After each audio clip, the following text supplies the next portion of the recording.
Hi guys, MrRoflWaffles here. The purpose of this video is twofold. First, I want to show you guys some really good locations where you can legendary farm or XP farm in Borderlands 3. Second, I want to actually put some statistics to those locations to say, if you farm here, you can expect an average of X number of legendaries per hour, or maybe a certain number of XP per minute, or even calculating how long it would take you if you farmed a certain spot to get from, let's say, level 30 all the way through up to level 50. Now, I want to be clear, the testing method I've used here isn't perfect. I think that it's good enough and it's representative of what you can expect, but there are definitely flaws with it, and I'll talk about that towards the end of the video. There'll no doubt be some people in the comments going, he's got racks on, or all sorts of things like that, but trust me, we'll talk about that at the end. The first thing to talk about is Mayhem mode. I'll probably end up doing a solo video on the exact nuances of this system, but for now, I'll just try and make it clear that if you're farming for loot specifically, if you just want loads of legendaries, then Mayhem 3 is definitely a very good idea. However,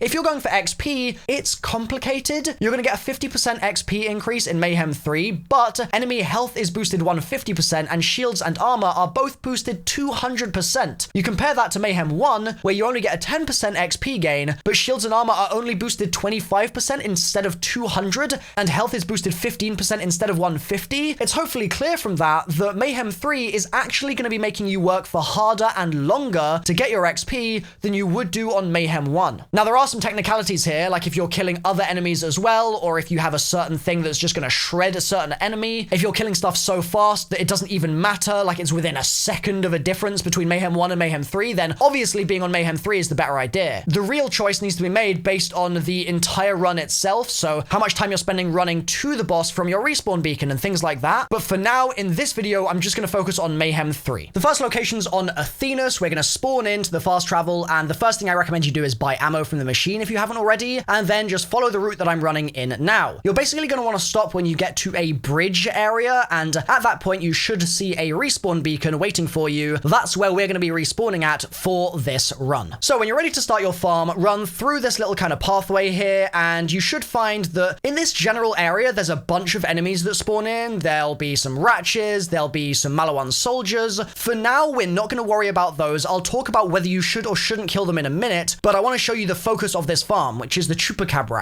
So you're going to get up those set of stairs and then take a left. There'll be a yellow kind of paint splatter showing you where you need to go. Hop up there and the Chupacabra will spawn in. Now, sometimes you will also get bugs spawning in the air above it, and again, we'll talk about whether you should or shouldn't kill those in just a second. The Chupacabra is not armored or shielded, so you can plan your loadout pretty much however you like. I quite like using gear that allows me to chain shock damage to the bugs that fly above the Chupacabra and just take them down a little faster, but it's really to each their own here. My weapon of choice, by the way, is the Butcher, which is an incredible shotgun. Highly recommend you look out for one of those. The first test I did was just to kill the Chupacabra and the bugs above it without killing any enemies on the way to that little arena. So I kill the Chupa, I kill the bugs, I reset. I kill the Chupa, kill the bugs, reset, etc. Now, to get from level 42 to 43, you would typically expect in Borderlands for that to take 137,000 XP. I got that XP in 14.5 minutes, and in that time, I got 27 legendaries across my runs. I did 16 runs to get that, so that's a total of 1.68 legendaries per run, and in total, it means that per hour, I would be getting 111 legendaries. It's pretty insane. You get so many from this farm, and a pretty decent chunk of XP too, 533,000 XP per hour. However, I wasn't satisfied with that. I wanted to also test what happened if I killed all the enemies on the way to the Chupa, as well as the Chupa and its bugs. So all those Ratches just below the stairs, I would kill. All the Malawan soldiers, I would kill, etc. I wouldn't go over the bridge. I would stay in that little zone, but I would kill everything that was there. Going from level 43 to 44, you would expect that to take 149,000 XP. I got that in 19.5 minutes and only got 9 legendaries this way. There are obviously fewer repeats of the farm, and it's only really the Chupacabra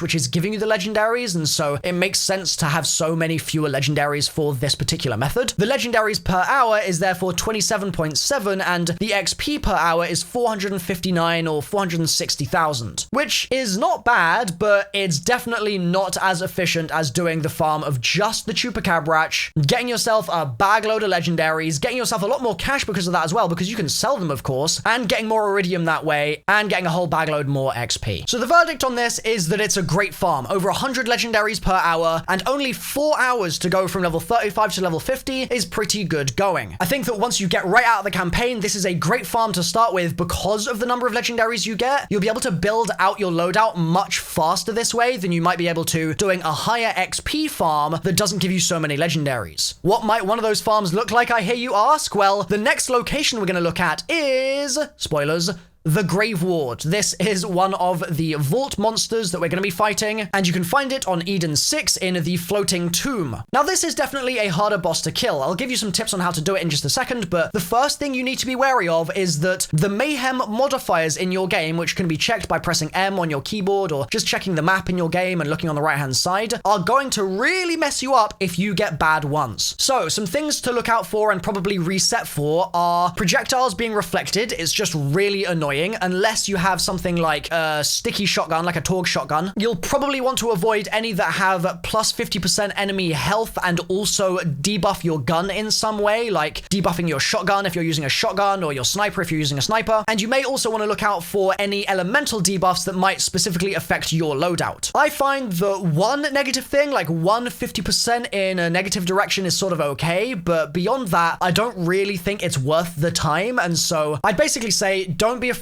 to save quit and just reload back in to get new Mayhem modifiers if it looks like it's going to be pretty rough. The boss you'll have already fought during the story, so you'll know roughly how it works, but we are at the end game now, so we're going to be trying to burst this thing down as fast as possible. Now, the good thing about the Grave Ward is it doesn't have immune phases, so you can consistently just be chucking damage at it and it will eventually get burnt down. Now, if you can just one burst this thing in like 30 seconds, then great, more power to you. This XP farm is going to be insane. My build at this point was not able to do that, and so it basically became a multi-stage fight. I would put a huge amount of damage into the Grave Ward at the beginning, and by the time it did its slam on the right side of the arena, so it's using its left arm like a club and it kind of slams it down, that's when I want to be getting towards the end of the first block of its health bar. Now, when you get close to that block, it's going to take its arm away and kind of stumble in front of you, and it's going to give you an opportunity to do a huge amount more damage. This will then reset its attack cycle as well once it gets back up again, and so hopefully when you've poured all that damage in, it'll be about half health, and you can just repeat the same process, except it will do like a little chest beam as an extra attack just to keep you on your toes. You'll get burnt, but you should be able to live through it. There is obviously the caveat here that if you're killing it more slowly, it's going to do a whole load of different attacks, and also you're going to get a load of extra mobs spawning in, which can be really annoying, to be honest, especially on Mayhem 3. So if you're struggling, and also if you're not so interested in legendaries, then you can absolutely just drop yourself down to Mayhem 1. It'll only have a 15% health boost instead of 150%, so it'll make a big difference, and it should allow you to farm this a lot more comfortably. Your boy's doing it on Mayhem 3 though, because the Butcher is really damn good, and I wanted to keep everything on 3 for this, just for the sake of easy comparisons. The XP curve would require you normally to get 188,000 XP to go from level 49 to level 50. I did that in 17 minutes, which is pretty crazy because that's actually a faster run from 49 to 50 than it was for me to go from 43 to 44, killing all the bugs and everything near the Chupacabra. The 17 minutes of farming I did here also got me 26 legendaries, which I was actually surprised by. It was pretty damn good going, and so that means that your legendaries per hour come in at 90.61, which is really not too bad. But the big deal about the Grave Ward is that your XP per hour is 745,000. That's about 1.4 times greater than the other farm on the Chupacabra. This is significantly better, and that's including me restarting a bunch of times with bad modifiers. I only actually killed the boss 6 times here in order to get the XP that I needed to get to level 50, and I did 7 restarts as well. So all of those restarts are about 16 to 18 seconds of just fully dead time resetting the level, and still it's 1.4 times faster than Chupa. This farm is just great, and it's actually quite fun getting used to being really good at taking down the Grave Ward as well. The fact that I don't have a crazy OP build here as well also means that this could be even better, and I really think that with some optimization, you could get from level 35 to level 50 doing this in under 2 hours. For me, it was under 3 hours, but there is definitely room for this one to improve a lot, whereas with Chupacabra, because I was killing it so fast, your total runtime is still kind of weighed down by getting to that area and resetting yourself, and so there's definitely more gains to be made with the Grave Ward. Okay, now that we've got got these numbers, let's talk about the best way to actually get to 50 efficiently. Well, I think that when you beat the campaign, you'll be around level 35-ish. Your first port of call should probably be to farm Chupacabra